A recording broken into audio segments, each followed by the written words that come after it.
हरिओम। हरिओम। श्री गुरुभ्यो नमः। स्वागत है आप सभी का आज के इस व्याख्यान में। अष्टाध्यायी काशिका वृत्ति के साथ हम लोग पढ़ रहे हैं और अब तक समझते हुए हमने हलोनंतरा संयोग यहाँ तक का अंश समझ लिया है। आज हम लोग एक नई संज्ञा पढ़ेंगे। एक क्या प्रयास करेंगे, दो पढ़ लिया जाए। एक है मुख नासिका वचनोनुनासिका और फिर उसके बाद दूसरा आएगा इसके बाद तुल्यास्य प्रयत्नम सवर्णम। ठीक है, इन दोनों का तुल्यास्य प्रयत्नम सवर्णम तो समझ लेगा, परंतु मुख नासिका वचनोनुनासिका ये बहुत आसानी से हम लोग समझ जाएंगे। अनुनासिक किसे कहते हैं ये बताने के लिए सूत्र है। ये भी एक प्रकार का संज्ञा सूत्र ही है। क्या है अनुनासिक, किसे कहते हैं अनुनासिक? बहुत सारे लोग अनुनासिक और अनुस्वार में कंफ्यूज होते हैं। बहुत सारे लोग अनुनासिक में स्पष्ट नहीं रहते हैं क्या है अनुनासिक। इसलिए स्पष्टता के लिए आज मुख नासिका वचनोनुनासिका ये सूत्र पढ़ेंगे। ठीक है, तो चलिए प्रारंभ करते हैं। सूत्र में तोड़ेंगे तो आपको दिखाई पड़ेगा मुख नासिका वचनः एक शब्द, दूसरा शब्द है अनुनासिका। ठीक है, मुख नासिका वचनः अनुनासिका। इस सूत्र से पूर्व में आ रहे सूत्र में जो शब्द थे उन शब्दों को हम देख लेते हैं। क्या इस सूत्र से पूर्व के किसी शब्द सूत्र के किसी शब्द का प्रसंग यहाँ चल के आ रहा है क्या? जिसका प्रसंग एक बार समाप्त हो जाता है उसका प्रसंग समाप्त हो जाता है। ठीक, तो जिसका प्रसंग समाप्त हो जाता है उसकी बात समाप्त हो जाती है। इससे पूर्व में हमने जो सूत्र पढ़ा था वह अंतिम सूत्र ये था जिसमें तीन शब्द थे, हलः, अनंतराः और फिर उसके बाद संयोगः। ठीक है, यही तीन शब्द थे ना, हलः, अनंतराः, संयोगः। उसके तुरंत बाद के सूत्र में हम लोग देख रहे हैं मुख नासिका वचनोनुनासिका। अब हलः अनंतराः इसमें क्या बात है? क्या यहां ये संयोगः कह रहा था, इसको संयोग कहा जाता है और इसने कहा इसको अनुनासिक कहा जाता है। ठीक, तो जब अनुनासिक की परिभाषा बताई जा रही है तो संयोग की परिभाषा अपने आप बात समाप्त हो जाएगी, है ना। संयोग की बात तो समाप्त हो जाएगी, तो इसलिए यानी इसकी बात समाप्त है ना। और इसने कह दिया है मुख नासिका वचनः, यानी यहां ऐसे वर्ण की बात चल रही है जिसका मुख और नासिका दोनों से उच्चारण हो रहा हो। तो यानी ये अनंतर हल की बात नहीं चल रही है, अनंतर हल की बात नहीं चल रही है। जब एक प्रथमांत आया तो दूसरा प्रथमांत अपने आप समाप्त हो जाएगा। तो यानी ये भी सूत्र अपने आप में पूर्ण है, इसमें भी पिछले के किसी सूत्र से किसी शब्द की आवश्यकता नहीं है ना। यही खाली दिखाने के लिए मैंने ऊपर लिख दिया। मुख नासिका वचनः अनुनासिका, ये दो ही शब्द हमको समझने हैं तो सूत्र पूरा समझ में आ जाएगा। कौन कौन से दो शब्द? मुख नासिका वचनः पहला शब्द है, दूसरा शब्द है अनुनासिका। ठीक है, अब मुख नासिका वचनः शब्द में भी तीन शब्द छिपे हुए हैं, है ना। मुख नासिका वचनः में तीन शब्द छिपे हुए हैं। एक शब्द है मुख, दूसरा है नासिका, तीसरा है वचनः। अथवा मुख नासिका आवचनः। ठीक है, मुख नासिका वचनः, ऐसा तीन शब्द इसमें निकाल सकते हैं। कौन कौन से? एक शब्द निकल आएगा मुख, दोनों तरह का बात है। एक आएगी नासिका, है ना, और एक आएगा वचन, तब मुख नासिका वचन हो गया। अथवा कुछ लोगों के मत में यहां वचन नहीं है, आवचन है। ठीक, तो ये इतना शब्द से बना हुआ यह सूत्र है। मुख नासिका वचनः, फिर अनुनासिकः। देखिए अभी अनुनासिक भी संस्कृत में एक पारिभाषिक शब्द है। संस्कृत व्याकरण में अनुनासिक एक पारिभाषिक शब्द है जिसका पहले के भी व्याकरणों में बहुत्र प्रयोग है, बहुत प्रयोग है। तो हाँ, तो अब मैं जो देख रहा हूं कि अनुनासिक, अनु पश्चात नासिका, ये थोड़ा सा जो बड़ी बड़ी संज्ञाएं होती हैं, छोटी संज्ञा बनाते हैं, कुछ बड़ी संज्ञाएं बनाते हैं।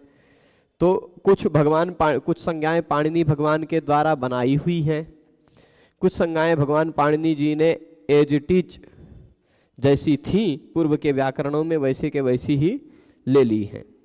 ठीक है, तो यह भी संज्ञा ऐसी है जो पूर्व के व्याकरणों में यथावत थी, यथावत भगवान पाणिनि ने ले ली है, ऐसा माना जा सकता है। ठीक है, अब मुख नासिका वचनः में आते हैं। मुख नासिका वचनः का तात्पर्य क्या होता है कि मुख और नासिका दोनों से मुखम च नासिका च इति मुख नासिकम बनता है। ठीक, मुखम च नासिका च ऐसा समास करेंगे तो मुख नासिकम शब्द बनेगा। द्वंद्वश्च प्राणितूर्य सेनांगा नाम, इस नियम के आधार पर अंगों का जो समास होता है वह समास एक वचन में प्रयुक्त होता है। तो मुखम च नासिका च इति मुखनासिकम, ये एक समास का पद्धति अपनाते हैं। अथवा दूसरा समास का पद्धति ऐसा अपनाया जाता है, मुख नासिका शब्द में पहले इस मुख नासिका आवचन में मुख नासिका पर पहले आते हैं हम लोग, है ना। तो मुख नासिका शब्द का अर्थ क्या है? मुख मतलब ये, नासिका मतलब ये, ऊपर से दिखाई पड़ने वाली आकृति के आधार पर, है ना। परंतु मुख और नासिका यदि देखें तो मुखम च नासिका च इति मुखनासिकम बनेगा। क्या बनेगा? मुख नासिकम। तो आप कहेंगे सूत्र में तो मुखनासिकम है नहीं, नहीं है तो भाई मुखनासिक आवचन, मुखनासिका वचन, है ना। मुखनासिक आवचन, आवचन इसीलिए कुछ लोग जोड़ते हैं।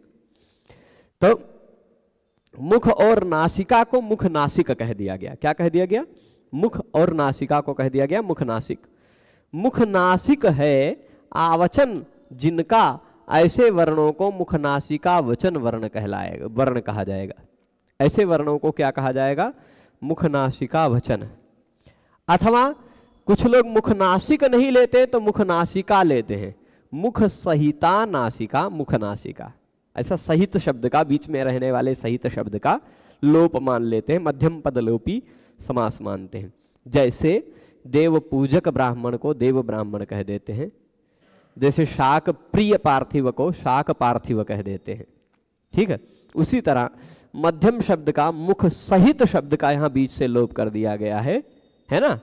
कि जैसे मैं उदाहरण दे रहा हूं, एक कोई ऐसा राजा है जिसको सब्जी बहुत ज्यादा प्रिय है, तो वह शाक प्रिय पार्थिव, ठीक ऐसा है। लेकिन शाक प्रिय पार्थिव नहीं रह गया, वह बन गया शाक पार्थिव, प्रिय शब्द का बीच का लोप हो गया। ऐसे ही देव पूजकः ब्राह्मणः, देव पूजकः ब्राह्मणः, पूजक शब्द बीच वाला गायब हो जाएगा, देव ब्राह्मणः बन जाएगा। वैसे ही मुख सहिता नासिका मुख नासिका बन गई है। ठीक है, मुख सहिता नासिका मुख नासिका, यानी केवल मुख होगा तो भी नहीं चलेगा और केवल नासिका होगी तो भी नहीं चलेगा, मुख के साथ नासिका हो। मुख नासिका शब्द समझ गए हैं? मुख नासिका ये दोनों के द्वारा जिसका वचन होता हो वह मुख नासिका वचन है। ठीक, मुखेन सह नासिका, मुख के साथ नासिका का भी जिसमें प्रयोग होता हो, ऐसे वर्णों को हम लोग अनुनासिक वर्ण कहते हैं। ठीक है, केवल मुख का प्रयोग करके क ख ग घ इत्यादि बोल रहे हैं वह अनुनासिक नहीं है, और केवल नासिका का प्रयोग करके इसका बोल रहे हैं अनुस्वार वाला, राम बिना का गति, है ना, रामम में जो बोल रहे हैं नासिका का ही केवल प्रयोग कर रहे हैं, मुख का प्रयोग नहीं है ना। तो जहां केवल नासिका का प्रयोग कर रहे हैं वह भी अनुनासिक नहीं है, और जहां मुख का केवल प्रयोग कर रहे हैं वह भी अनुनासिक नहीं है। अनुनासिक वर्ण वो हैं जो मुख और नासिका दोनों का प्रयोग करके उच्चारित किए जाएं। ठीक है, मुख और नासिका दोनों का प्रयोग करके जिन वर्णों का उच्चारण होता है ऐसे वर्ण अनुनासिक कहे जाते हैं। यही इतना सूत्र का तात्पर्य है।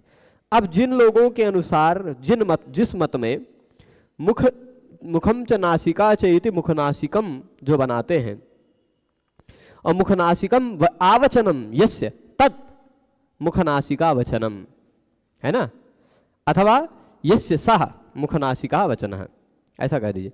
मुखनासिकम आवचनम यस्य सह मुखनासिका वचनः।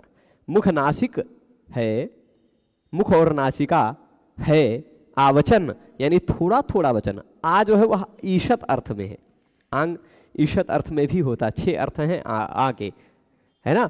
आप निपात एकाजनांग सूत्र जब पढ़ेंगे तो आ जो दिखाई पड़ता है उसके 6 अर्थ बताए गए हैं। ईषद अर्थे क्रिया योगे मर्यादा विविधौ च यः एतमातम गितम विद्यात् वाक्य स्मरणयोरंगित। वाक्य स्मरण, ईषत, मर्यादा, अविविधि, क्रियायोग, ऐसे 6 तरह से आ का प्रयोग होता है। यहाँ ईषद कम अर्थ में आ का प्रयोग है। तो मुख और नासिका से जिसका थोड़ा थोड़ा वचन होता हो, यानी थोड़ा मुख का प्रयोग होता हो, थोड़ा थोड़ा नासिका का प्रयोग होता हो, तो आ वचन में जो आ है उसका थोड़ा अर्थ हो जाएगा।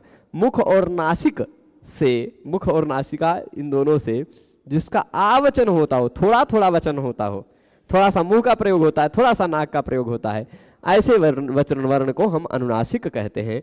अब पूरे व्याकरण में कभी भी अनुनासिक शब्द कहा जाए तो अनुनासिक का तात्पर्य क्या? ऐसे वर्ण जिनका उच्चारण मुख नासिका इन दोनों से होता हो। ठीक है, अब ये जो वर्ण है ये कितने हैं? अनुनासिक वर्ण, अनुनासिक वर्ण है वो कितने हैं? तो कहा जाएगा कि कुल कितने हैं, गिनिए। सभी स्वर अनुनासिक हो सकते हैं। ठीक है, जितने स्वर वर्ण हमने पढ़े हैं अ, ई, उ, रे, रे, ए, ओ, ऐ, औ, ये 9 स्वर जो हमने पढ़े हैं, ये 9 के 9 स्वर अनुनासिक भी हो सकते हैं, है ना। 9 के 9 स्वर अनुनासिक हो सकते हैं। तो अनुनासिक वर्ण कितने हो गए? स्वरों में तो 9 हो गया, 9, फिर उसमें और आगे जोड़ते जाइए। क ख ग घ क्या अनुनासिक हो सकता है? नहीं, ङ अनुनासिक है। 5 वर्गों के 5 अंतिम अक्षर, ठीक है, 5 वर्गों के 5 अंतिम अक्षर, ठीक है। तो ये 5 हो गए प्लस 3, 17 वर्ण कुल मिलाकर अनुनासिक है। अब आप कहेंगे ये 3 कौन है? 9 5 को तो आप जानते हैं, इन 9 को जानते हैं स्वर वर्ण सभी। 5 को ङ, य, ण, न, म, ङ का देखिए मुंह का भी प्रयोग है, नाक का भी प्रयोग है। य मुंह का भी प्रयोग है, नाक का भी प्रयोग है। ण मुख का और नाक का दोनों का प्रयोग है। न नाक के बिना आप नहीं बोल सकते। जुकाम इत्यादि हुआ हो तो आप देख लीजिएगा कि आप ना ठीक से नहीं बोल पाते हैं, है ना। तो ङ, य, ण, न, म, ये जो 5 हैं, ये 5 भी आपको पता है। पर संस्कृत में ये एक नया जान लीजिए, य, व, ल, ये 3 वर्ण भी अनुनासिक होते हैं। मतलब ये 3 वर्ण भी 2 तरह के होते हैं, अनुनासिक भी होते हैं और बिना अनुनासिक वाले भी होते हैं। मतलब इस 3 तरह के होते हैं। अनुनासिक का चिन्ह, ये ऊपर जो लगा हुआ चंद्र बिंदु है वह अनुनासिक का चिन्ह है। ये अनुनासिक के चिन्ह के बिना वाले भी ये य व ल होते हैं और अनुनासिक के चिन्ह वाले भी होते हैं, ठीक है, य व ल। तो कुल मिलाकर के 17 वर्ण हैं जो अनुनासिक वर्ण हैं। और स्वर वर्णों में कितने स्वर वर्ण अनुनासिक हैं? तो स्वर वर्ण में जैसे अ ऐसे लिखते हैं वैसे अंग ऐसे भी लिख सकते हैं, जैसे ई ऐसे लिखते हैं वैसे इन लिख सकते हैं, है ना। जैसे उ है तो उ को ऊ ऐसे बोल सकते हैं, ऊ, मुंह और नाक दोनों का प्रयोग हो जाएगा, है ना। तो ये सब जो है ये 9 स्वर, ठीक है, 9 स्वर। और फिर उसके बाद हाँ स्वर वर्ण हो गए 9, यवर नाम 5 और यवल ये 3, कुल मिलाकर 14 वर्णों को व्याकरण शास्त्र में अनुनासिक कहा जाता है। यही 14 वर्ण ऐसे हैं जिनका उच्चारण मुख या नासिका से दोनों के सहयोग से संभव है। यही 14 नहीं, 9, 5, 14, 3, 17 वर्ण है ना। यही 17 वर्ण ऐसे हैं जिन 17 वर्णों का उच्चारण, ध्यान दीजिएगा, जिन 17 वर्णों का उच्चारण मुख और नासिका दोनों के सहयोग के बिना संभव नहीं है। इन 17 वर्णों का उच्चारण मुख नासिका के साथ ही आप कर सकते हैं। हाँ, इन 17 में 5 तो शुद्ध अनुनासिक हैं, 5 नाम ये शुद्ध अनुनासिक है, और बाकी बचे 12 वैकल्पिक अनुनासिक हैं। यानी अ आप शुद्ध भी प्रयोग कर सकते हैं, अ दोनों तरह से प्रयोग कर सकते हैं, ई दोनों तरह से प्रयोग कर सकते हैं, उ दोनों तरह से प्रयोग कर सकते हैं, है ना। और फिर उसके बाद परंतु य वो ऐसे वो जो होता है ल ये वैकल्पिक है, दोनों तरह से प्रयोग होता है इसका। परंतु म इसका आप नहीं शुद्ध रूप में प्रयोग कर सकते, ये अनुनासिक है, ये पूर्णतः अनुनासिक है। और बाकी बचे 12 वर्ण वैकल्पिक अनुनासिक है, ठीक है। तो अब र अनुनासिक नहीं होता, बिल्कुल हाँ। अब चलिए यहां से पढ़ते हैं, मुख सहिता नासिका मुख नासिका, इन्होंने समास करके दिखाया, सहित वाला मत इनका है ना। मुख सहिता नासिका, मुख के सहित जो नासिका है वो मुख नासिका है, ठीक है। मुख सहिता नासिका मुख नासिका, बात समझ रहे हैं। सहिता शब्द का लोप हो जाएगा, मध्यम पद लोपी, वही देव पूजक ब्राह्मण देव ब्राह्मण, शाक प्रिय पार्थिव शाक पार्थिव इत्यादि की तरह, ठीक है। अब तो मुख नासिका क्या हो गई? मुख के सहित नासिका, ठीक है। तया यानी मुख नासिकया यह उच्चार्यते वर्णः, सह वर्णः मुख नासिका वचनः वर्णः। वो वर्ण कौन सा कहलाएगा? यस्य वर्णस्य उच्चारणम मुख सहितया नासिकया भवति, यस्य वर्णस्य उच्चारणम मुख सहितया नासिकया भवति सह वर्णः अनुनासिक संज्ञकः भवति, ठीक है। तो जिस किसी भी वर्ण का उच्चारण हम लोग मुख और नासिका दोनों के साथ करते हैं, दोनों का साथ में प्रयोग करके कहते हैं, वह यह तया तया इत्युक्ते कया मुख नासिकया, मुख नासिका के द्वारा यह वर्ण उच्चार्यते, जिस वर्ण का उच्चारण किया जाता है, सह वह वर्ण अनुनासिक संज्ञा भवति, अनुनासिक संज्ञक होता है। उस वर्ण को अनुनासिक कहा जाता है। कितने हैं वो वर्ण वो भी मैंने बता दिया। अब उदाहरण दे रहे हैं, आंगोनुनासिकस् छंदसी, उदाहरण ये है आंगोनुनासिकस् छंदसी। आंग जो उपसर्ग है, आंग ऐसा देखिए, आंग उपसर्ग है, उसमें से बचता है केवल आ, है ना। तो उपसर्ग भी है, निपात भी है, गति भी है ना आंग। तो ये जो है ना आंग जो है जिसमें बचता है केवल आ, वेद में वह अनुनासिक भी हो जाया करता है, ऐसा इस सूत्र ने कहा।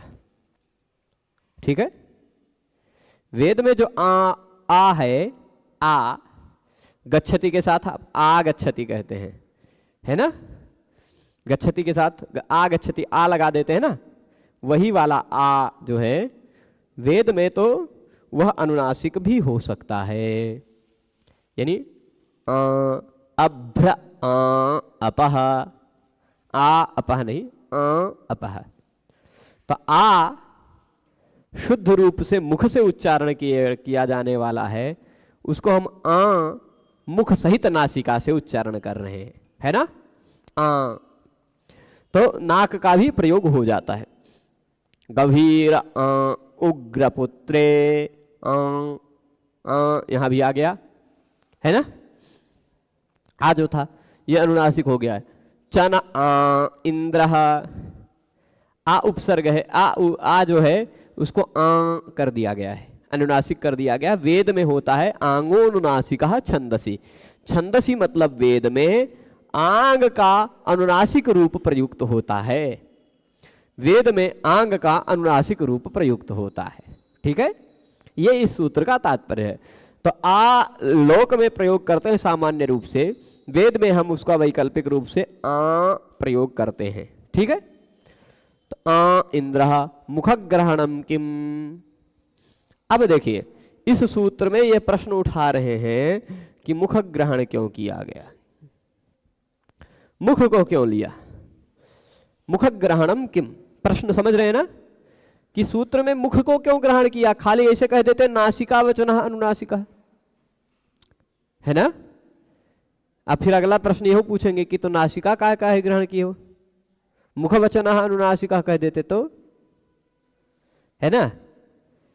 तो उन दोनों का उत्तर यह है कि मुख का ग्रहण इसलिए किया गया क्योंकि केवल नासिका से ही जिसका उच्चारण होता है वही अनुनासिक हो पाता, केवल अनुस्वार। अनुस्वार एक ऐसा वर्ण है जो यहां लगा हुआ है, ऊपर लगी हुई जो बिंदी है वह देखिए, अनुनासिक और अनुस्वार में यही अंतर है, इस अंतर को ध्यान रखिएगा। अनुनासिक वह होता है ये इस तरह की चंद्र बिंदु वाला, अनुस्वार यह बिना चंद्र की बिंदु होता है ना। अनुनासिक और अनुस्वार में यह अंतर है देखने की दृष्टि से। उच्चारण की दृष्टि से अनुस्वार का उच्चारण केवल नासिका से किया जाता है, अनुनासिक का उच्चारण मुख और नासिका दोनों का प्रयोग करके किया जाता है। ठीक है, चलेगा। तो अब ये जो कह रहे हैं कि मुख ग्रहणम किम, तो मुख का ग्रहण क्यों किया, क्योंकि अनुस्वारस्य वही स्यात्, यदि मुख का ग्रहण न करते तो नासिका वचनः अनुनासिका ऐसा सूत्र होता, और नासिका वचनः केवल एक ही वर्ण है वो अनुस्वार, वही अनुनासिक हो पाता, बाकी सारे अनुनासिक हो ही नहीं पाते। जबकि वो अनुनासिक है ही नहीं, वही अनुनासिक बन जाता, और जो सही में अनुनासिक है 17 वर्ण वो अनुनासिक हो ही नहीं पाते, है ना। इसलिए अब फिर कहते हैं नासिका ग्रहणम किम, तो नासिका का काहे ग्रहण किया, मुख नासिका वचनो अनुनासिका की जगह मुख वचन अनुनासिका कह देते तो कहते हैं कचट तपानाम मा भूत, कचट तप इत्यादि जो है ना ये वो अनुनासिक होने लग जाते कि नहीं, क्योंकि मुख से उनको बोला जाता है, मुख के विभिन्न अंगों अवयवों से। कचट तप खचट थप गज डब घज ढ, ये सभी मुख से बोले जाते हैं ना, तो ये सभी भी अनुनासिक होने लग जाते हैं। तो कचट तपानाम मा भूत, समझ में आ रहा है ना। अभी आपको लग रहा होगा कि इससे पहले के जो सूत्र थे वो थोड़े कठिन थे, आगे अब जितने जाते जाएंगे वैसे ही स्तर आपको सरल मिलता जाएगा, आपके लिए पूरा व्याकरण सरल होता जाएगा जितना आगे जाते जाएंगे। तो अब कचट तत्पानाम माभूत क च ट त प इत्यादि वर्णों का भी अनुनासिक संज्ञा न हो जाए, मां भूत न मत हो जाए, इसलिए नासिका का भी ग्रहण कर लिया है। ठीक, तो अब अनुनासिक प्रदेशा, जो भी संज्ञा आती है उस संज्ञा में उसका प्रदेश बताते हैं। अनुनासिक प्रदेशा आंगोनुनासिक छंदसी, आंगोनुनासिक छंदसी दोबारा बता दिया ना। और भी है यरोनुनासिके नुनासिको वा, और भी कई जगह अनुनासिक का प्रयोग किया है ना। उपदेशे जनुनासिक इत, उपदेशे जनुनासिक इत, आंगोनुनासिक छंदसी, ये तो बता दिया ना। और फिर और भी मैं बता देता हूं जहां पर अनुनासिक शब्द का प्रयोग किया गया है ना। आंगोनुनासिक छंदसी, अनुनासिकस्य कुझलोह किंगिति, छोह सूड अनुनासिके च, अनुदात्तोपदोस वनति तनोत्यादीनाम अनुनासिक लोपो झलि किंगिति, विद्वनोरनुनासिक स्यात्, नुगतोनुनासिकान्तस्य, अत्रानुनासिकः पूर्वस्य तु वा, अनुनासिकात् परोनुस्वारः, यरोनुनासिकेनुनासिको वा, अणोप्रगृह्यस्यानुनासिकः। ऐसे इत्यादि जितने भी सूत्रों में, कुल लगभग 12 सूत्र हैं जहां पर अनुनासिक शब्द का प्रयोग किया है पाणिनि जी ने। तो वो 12 बार पूरे अष्टाध्यायी में जहां भी अनुनासिक शब्द का नाम लिया गया है, ठीक, जहां भी अनुनासिक शब्द कहा गया है भगवान पाणिनि जी के द्वारा, वहां आप ये समझिएगा कि अनुनासिक किसे कहा जाएगा, इन्हीं 17 वर्णों को, ठीक है, जिनका उच्चारण मुख और नासिका दोनों के सहयोग से होता है। स्पष्ट है? बस इतनी ही बात है कि अनुनासिक प्रदेश या अनुनासिक नाम तो कह दिया, पर अनुनासिक को याद कहां कहां किया है, 6, 1, 26 इत्यादि सूत्रों में कई जगह पाणिनि जी ने याद किया है। मतलब किसी का नाम रखा तो उसको उस नाम से बुलाया भी गया है कि नहीं बुलाया गया है, संज्ञा करना बेकार तो नहीं है कहीं, तो बुलाया भी गया उस नाम से, ठीक है। अनुनासिक को उस नाम से बुलाया भी गया है, चलेगा। तो अब जो हमने इस सूत्र में समझा इतनी ही बातें हैं कि मुख सहित जो नासिका होती है उसको मुख नासिका कहा जाता है, और उस मुख नासिका से जिसका उच्चारण होता हो वह वर्ण मुख नासिका वचन कहलाता है, और वही वर्ण अनुनासिक है, ठीक है। तो मुख नासिका वचन वही वर्ण है, और वही वर्ण क्या है, अनुनासिक है। अच्छा, फिर उसके साथ साथ कह दिया कि आंगोनुनासिक छंदसी इत्यादि सूत्रों में छंद में यानी वेद में आंग का अनुनासिक रूप मिलता है। कुछ उदाहरण भी हमने देख लिया है ना, कुछ उदाहरण देख लिया।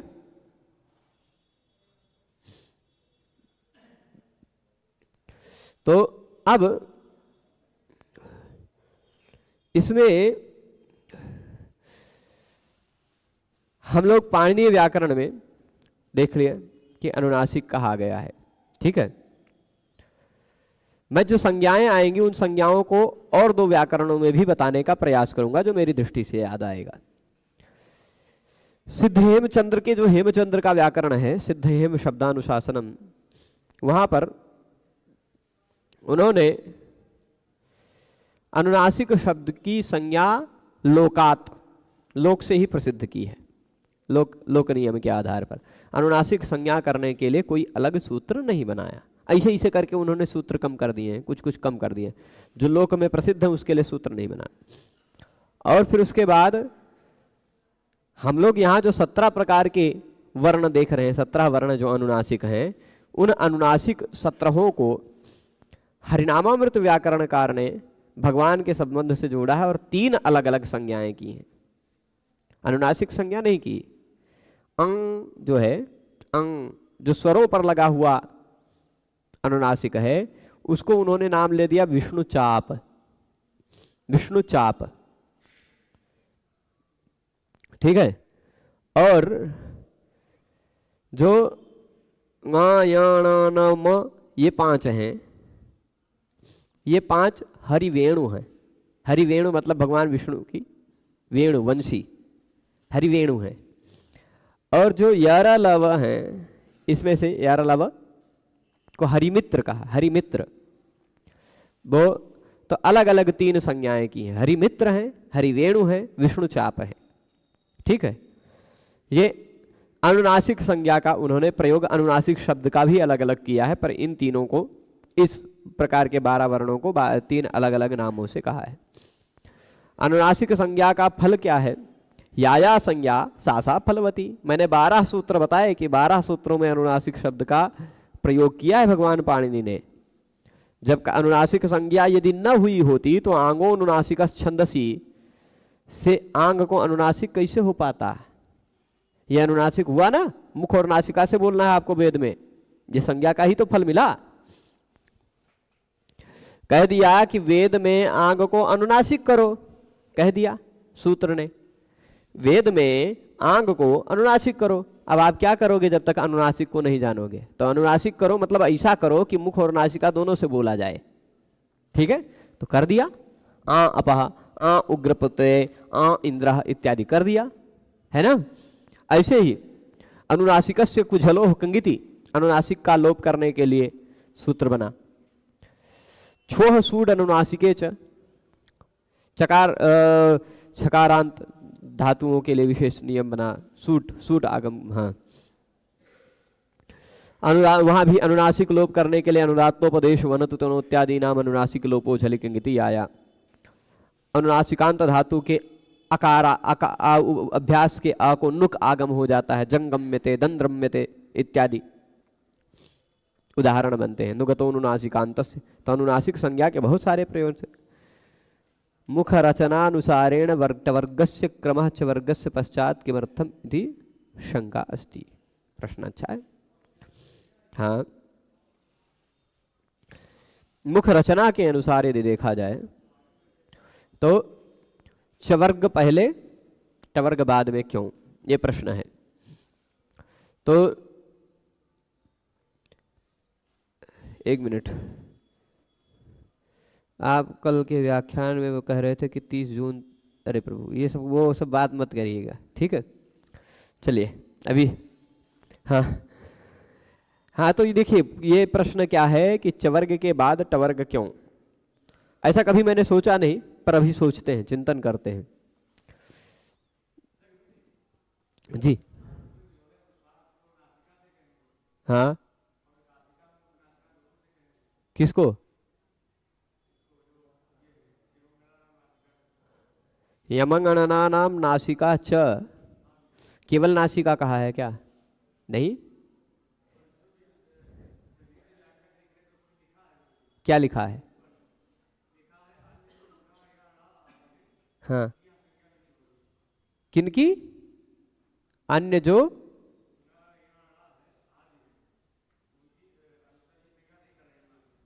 किसने कहा दिया?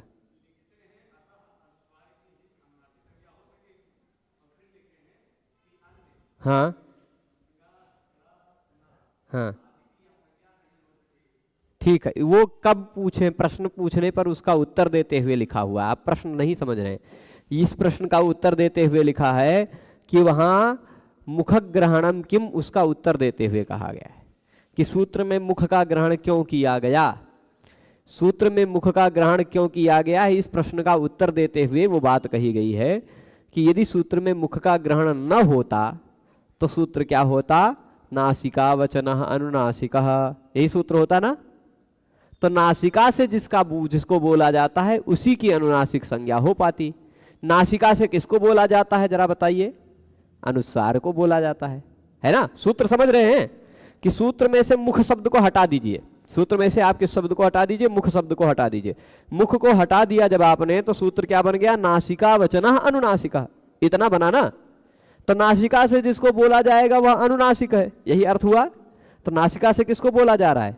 अनुस्वार को बोला जा रहा है, यानी अनुनासिक केवल अनुस्वार हो पाएगा, अनुस्वार ही केवल अनुनासिक हो पाएगा। ग को तो नासिका से खाली नहीं बोला जाता ना, उसको तो मुख का भी प्रयोग होता है, तो वो तो अनुनासिक हो ही नहीं पाएंगे, यही बात कही गई है। वो उल्टा आप मत समझिएगा, ठीक है? तो उच्चारण स्थान के कारण चवर्ग और टवर्ग में अंतर है नहीं। उच्चारण स्थान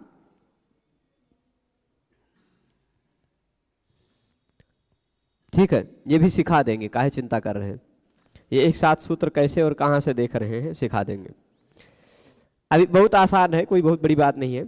हाँ, मुख रचना के अनुसार देखा जाए, उन्होंने जो प्रश्न पूछा है, प्रश्न नहीं समझ रहे हैं इसलिए आपने उत्तर दे दिया है। प्रश्न ऐसा है कि मुख में आप कवर्ग का कंठ से उच्चारण है या जिह्वा मूल से उच्चारण है? छ जझ फिर तुरंत बाद में क्यों आ गया, जबकि उसका उच्चारण एकदम दंत के पास में है ना? देखिए एकदम कंठ के पास यहाँ और एकदम ऊपर के स्थान टवर्ग आ गया। तो पहले टवर्ग, बाद में और थोड़ा दूर से देखा जाए तो चवर्ग, और फिर उसके बाद तवर्ग, ऐसा होना चाहिए, ये प्रश्न है। और फिर पवर्ग, क्योंकि मुख रचना के अनुसार कंठ से उच्चारण कवर्ग का, फिर उससे ऊपर से, सबसे ऊपर से टवर्ग का, फिर यहाँ दांत के जस्ट जड़ के पास चवर्ग का, फिर दांत से तवर्ग का, फिर ओठ से पवर्ग का। तो बाकी सब तो ठीक है, पर चवर्ग टवर्ग में ही उल्टा हो गया है ना। टवर्ग की जगह चवर्ग होना चाहिए, चवर्ग की जगह टवर्ग होना चाहिए, बाकी सब ठीक है। यही प्रश्न है ना। मैंने विचार नहीं किया अभी तक, पर विचार करेंगे। कहीं और विचार पढ़ा भी नहीं, अभी तक आया नहीं मेरी दृष्टि में। हो सकता है किया हो किसी ने, पर आया नहीं। ठीक है, दिखाई पड़ेगा तो बताएंगे, आप जुड़ते रहें, व्याख्यान में मिलेगा। तो अब प्रश्न ये आया है कि एक साथ ये इतने सारे सूत्र कैसे देख लेते हैं।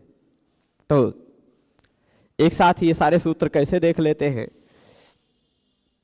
वो यहां पर भी हम बता सकते हैं, इसी में बता देते हैं। तो जल्दी देख लीजिए, ये सूत्र खत्म ही हो गया है, पर एक साथ सूत्रों को देखने के लिए तरीका यह है, यहां आप जाएं, ए प्रभु, यहां नहीं, यहां, ये अष्टाध्यायी.com पे चले जाइए, है ना। और इसमें सारे सूत्र जब आपको इकट्ठा यहाँ सूत्र पाठ में मिल जाते हैं, ये सूत्र पाठ में सारे सूत्र मिल गए, ऊपर से सर्च का ऑप्शन आ जाता है यहाँ से। तो हमने सर्च में नुनासिक लिख के सर्च कर दिया, अनुनासिक नहीं लिखा, क्योंकि अनुनासिक का आ कहीं कहीं जुड़ जाता है तो कहीं कुछ दूसरा ही बन जाता है, अनुनासिक क्या। तो हमने नुनासिक लिख के खोजा खाली, उतना खोजने पे 12 सूत्र इकट्ठे मिल गए, है ना। आ लिखते तो कहीं नुगतोनुनासिक से वहाँ अ बदल गया है। आ लिख के सर्च करते, अनुनासिक पूरा लिख के सर्च करते, तो संधि का नियम भी जानना चाहिए कि कहाँ आ है तो उसकी संधि हो सकती है ना। हमने नुनासिक खाली लिखा जैसे तैसे हमें मिल गए सारे सूत्र, यही तरीका है। चलिए अब आ जाते फिर से, प्रश्न पूछेंगे तो हम जितना जानते हैं उतना बताने का प्रयास करेंगे आप लोगों को। फिर से आ जाइए यहाँ पे, आओ। हाँ, तो मुख सहित जो नासिका है उसके द्वारा उच्चरित वर्णों को अनुनासिक कहा जाता है। ठीक है, मुखेन सहिता, मुख सहिता चासौ नासिका, मुखनासिका में मध्यम पद लोपी समास है, परंतु मुखेन सहिता, मुख सहिता में कौन सा समास है, कर्तृकरणे कृता बहुलम में यदि कृदंत के साथ ही समास होता है प्रायः अथवा बाहुल्यकात्। देखिए ऐसे सब जगहों पर बाहुल्यकात् काहे जरूरत पड़ रही है। मुखेन सहिता, संहिता जो है, क्या आपको प्रातिपदिक ग्रहणे लिंग विशिष्टस्यापि ग्रहणम, इस आधार पर संहिता भले ही स्त्रीलिंग है पर सह धातु से बनी हुई यदि मानते हैं, लेकिन वो संहिता फिर सोढ़ा बन जाएगा। संहिता आप तद्धित मानते हैं तो कर्तृकरणे कृता बहुलम से समास नहीं हो सकता, तो दूसरा भी विकल्प है। और ये आपको सप्तमी शौंडई सूत्र के सिद्धांत कौमुदी में मिल जाएगा कि द्वितीया तृतीया इत्यादि योग विभाग करके, तृतीया एक अलग सूत्र है, तत्कृतार्थेन गुणवचनेन एक अलग सूत्र है, यह पक्ष मानते हुए उस तृतीया सूत्र से काम चला लेंगे, हो जाएगा। ठीक है, अब मुखम च नासिका च मुखनासिकम, ऐसा भी कहा है। मुखनासिकम वचनम अस्य इति, स्वयं मुखनासिका वचना नहीं होगा, मुखनासिक वचना हो जाएगा। मुखनासिकम आवचनम ऐसा यहाँ लिखना चाहिए था। निपातनात् दीर्घत्वम भविष्यति, अच्छा ये भी एक पक्ष है, निपातन से दीर्घत्व कर देंगे मुखनासिका वचनों में। मुख द्वितीया वा नासिका वचनम अस्य स्वयं मुखनासिका वचना। मुखोपसंहिता, मुखोपसंहिता वा नासिका वचनम अस्य स्वयं मुखनासिका वचन, ऐसे कई और विकल्प देते हैं मुखनासिका वचन हमें समास के, है ना। चलेगा, वो दो जो पक्ष हैं वो ज़्यादा माने जाते हैं। एक कौन सा, मुख सहिता नासिका मुखनासिका, और एक मुखनासिकम आवचनम यस्य सह मुखनासिका वचना, ये दो पक्ष ज़्यादा महत्वपूर्ण है। 17 अनुनासिक वर्ण कहाँ हैं, कैसे आपको पता ही नहीं चला। 9 स्वर वर्ण, 5 ङ नाम और 3 यवल, है ना। तो बीच बीच में जुड़ेंगे तो ऐसे होगा, प्रारंभ से देखें। ठीक है, तो चलेगा। अब आ जाते हैं हम लोग अगले नियम पर, तुल्यास्य प्रयत्नम सवर्णम। तुल्यास्य प्रयत्नम सवर्णम। अभी पहले अध्याय में पहले पाद में विशेष करके ज़्यादातर संज्ञाएं ही बताई गई हैं, कुछ परिभाषाएं भी आएंगी, कुछ ज़्यादातर संज्ञाएं ही आएंगी। हाँ चलेगा। तो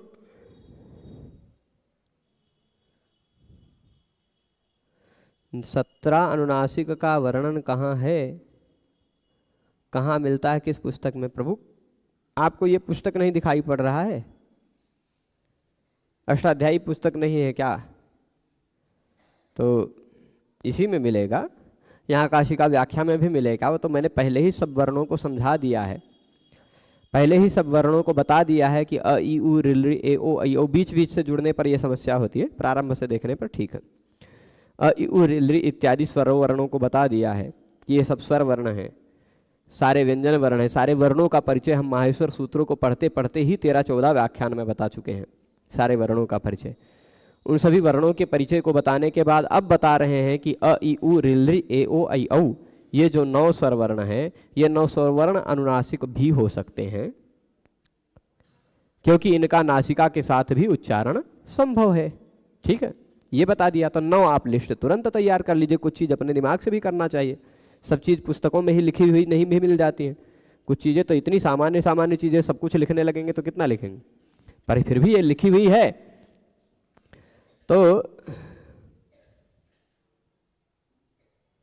बिल्कुल 17 कुल मिलाकर 17 वर्ण हैं, और वैसे गिनने जाएंगे तो और ज़्यादा हम बता देंगे, है ना। जब आप गिनने चाहेंगे तो हम और ज़्यादा भी बता देंगे। तो 6 6 5 71 और 3 74 बता देंगे। ठीक है, क्योंकि कुल मिलाकर मूल रूप में मैंने बताया था कि 9 स्वर वर्ण है, 9 स्वर वर्ण है, पर वही 9 स्वर वर्ण कुल 132 प्रकार के स्वर वर्ण बन जाते हैं, ये भी तो बताया था।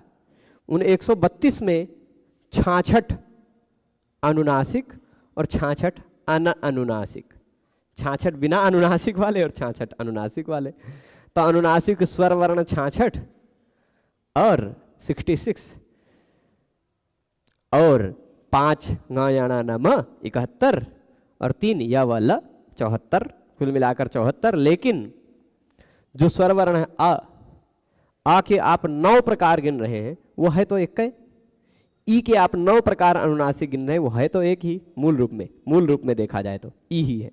इसी तरह उ, इसी तरह रि, इसी तरह लि, जब एक एक ही प्रकार उस स्वरों का गिनेंगे तो फिर कुल मिलाकर मूलभूत रूप में 17 अनुनासिक वर्ण है।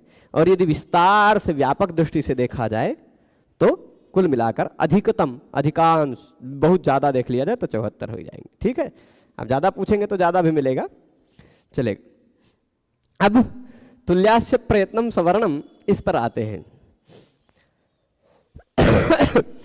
हाँ, तुल्यास्य प्रयत्नम सवर्णम, तुल्य आस्य प्रयत्नम सवर्णम। तुल्य यानी होता है क्या? समान। तुल्य मतलब तुला शब्द से बनता है तुल्य, तराजू में रख करके बराबर नापा जाता है ना। तुलना जिसकी की जा सके वह तुल्य है, तुल्य है, समान है। तुल्य है का तात्पर्य एक पर्यायवाची शब्द है समान, समान। समान है क्या? आस्य प्रयत्नम, आस्य प्रयत्नम, आस्य यानी उच्चारण स्थान और प्रयत्न यानी बोलने में लगने वाला प्रयत्न। उच्चारण स्थान और बोलने में लगने वाला प्रयत्न, यह दोनों जिन वर्णों का तुल्य है ऐसे वर्णों को सवर्ण कहा जाता है। खाली इतनी बात है।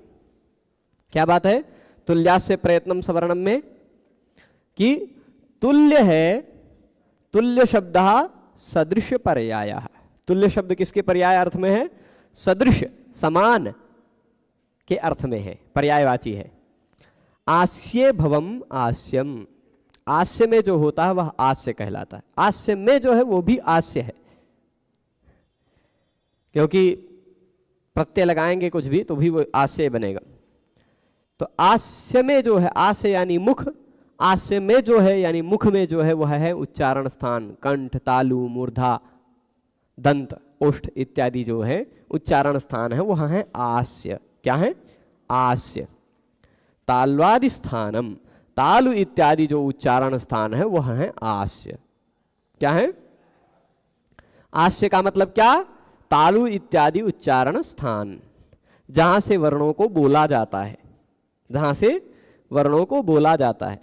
आप यदि बोलेंगे ट ठ ड ढ ण, तो आपको यह पता चलेगा कि आपके अंदर से आ रही एक हवा है, हवा का एक लगातार पवन वायु आ रही है, वह वायु ऊपर से सिर में टकरा कर फिर मुख और नासिका के मार्ग से बाहर निकलती है।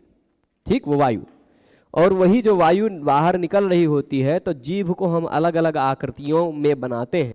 मुंह की अलग अलग आकृति, जीभ की अलग अलग आकृति बना करके हम अलग अलग वर्ण को जन्म देते हैं, अलग अलग वर्ण को बोलते हैं, है ना। जैसे हारमोनियम में अलग अलग बटन दबा करके अलग अलग ध्वनियां निकालते हैं, वैसे ही तो आप देखेंगे जब ट ठ ड ढ ण बोलना होता है तो हम मुंह के अंदर से आ रही हवा को जीभ के जस्ट ऊपर वाले हिस्से में जीभ टकरा करके रोक दिया करते हैं ध्वनि, ट ठ ड ढ ण। त थ द ध न बोलना होता है तो जीभ मुंह के अंदर से आ रही हवा को हम दांत पर छू करके रोक दिया करते हैं। ठीक, तो वो दंत हो गया उच्चारण स्थान। प फ ब भ म होठों से टच कर दिया जाता है, हवा को रोक दिया जाता है। ओष्ठ हो गए उच्चारण स्थान।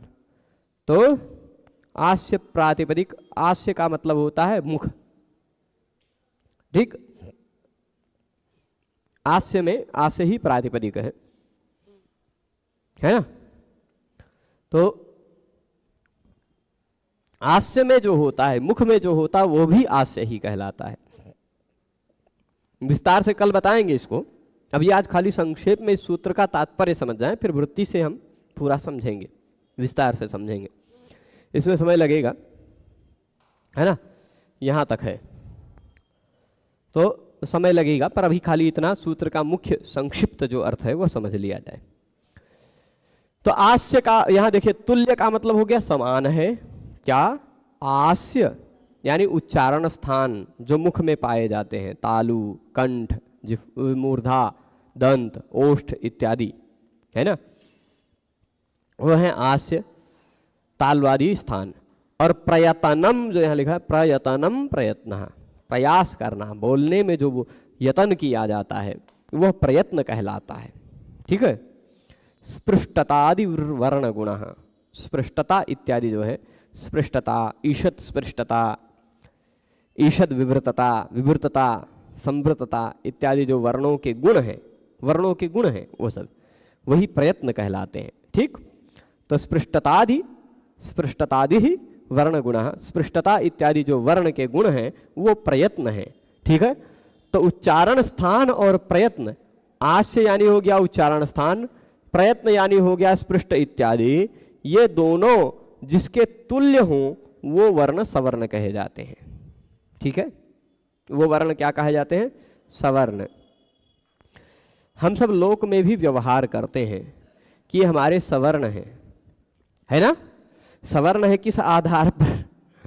तो जाति के आधार पर, गोत्र के आधार पर इन सबको देखते हैं। लोक में व्यवहार में मनुष्यों में भी सवर्ण देखते हैं, है ना।